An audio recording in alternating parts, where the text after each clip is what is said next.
I wanted to talk to you about this quilt and this quilt pattern. This pattern started with my Wake from the Lake fabric, and it was designed to work with the fabric panel that had 4 squares on it and a fat quarter bundle of fabric, as well as the white strips in the middle. So I thought, hey, if it works with that, it's going to work with any fabric panel with squares. Yes, but. And I want to show you the but. So this is my Covered Bridges in Spring fabric collection. And these squares were designed the same exact way as the lake, so they should have worked. But somehow in the printing process, they got a little bit smaller. And so you'll notice there's this big, not huge, but red stripe on the bottom, matches my shirt. Did not want that there. And it shows over here too.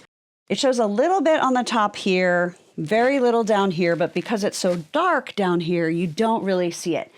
So a friend of mine put it together. She wanted to keep all the measurements correct, and we're both like, I don't love that part.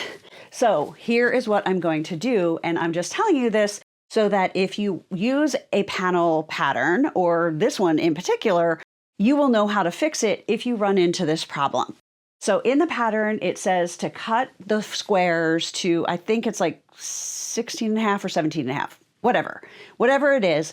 If your image is smaller than that, which was definitely the case because there's a 1/4 inch seam down here, then it's a problem. So what do? You don't want to make the sashing and these squares any smaller because it would be really, really noticeable in the quilt if all of a sudden one row had little rectangles where everything else was squares all around it.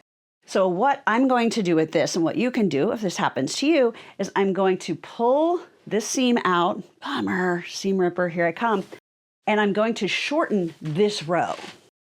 I might shorten this one too while I'm at it, just to make it all look really good and make me happy. So I will take this row and I'm going to cut about 1/2 inch off of it because it won't mess up the design, thankfully. And then sew this so that these will stay square. They'll just be up. So these 2 rows will be slightly skinnier than the original pattern intended, but it's going to look really good. The key thing is, if you have a design like these squares that are throughout the quilt, you want to keep those.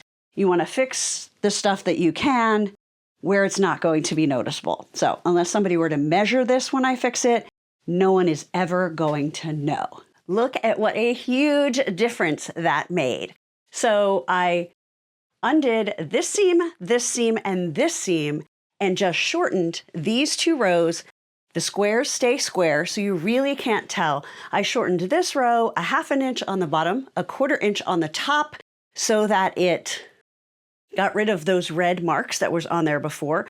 And this one, I think it was only about 1/4 inch on the top, but that red really bugged me. This just shows you that you can use different panels in a project, and if the squares or the rectangles aren't quite right, there are usually ways to adapt it so that it is still going to look great and no one will know the difference. So now you can see I have 3 totally different fabric collections that were done with this same pattern. It worked great for each of them, and it is ready to go. It's a very beginner-friendly pattern. If you have a panel that has squares, I hope that you give it a try and let me know how it goes.